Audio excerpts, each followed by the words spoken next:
In this video, let me show you how to fix WhatsApp web not scanning QR code. So if you're trying to log into your WhatsApp web and if you're not being able to scan the QR code, in this video, let me show you a few solutions that you can try out. Now, the first thing that you need to ensure is instead of using your phone's inbuilt scanner, you'll need to head over to your WhatsApp on your device and then make sure that you use the scanner within. So within the settings of WhatsApp, you need to tap on the QR code option.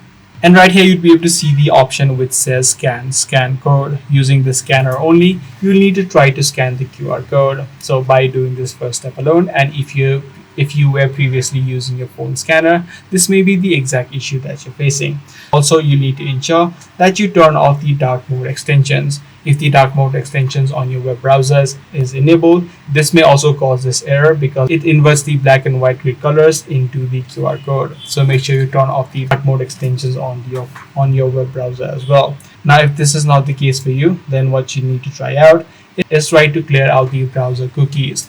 Also, if you're using a WhatsApp on your phone, you can try to clear out the WhatsApp cache. Just tap and hold the app of WhatsApp, head over to the eye icon. Once you're inside of the settings page, head over to storage and make sure you tap on clear cache. So once you do these few steps, you should be able to fix the WhatsApp web not scanning QR code error. If this guide video did help you out, be sure to subscribe. I'm going to see you in the next one.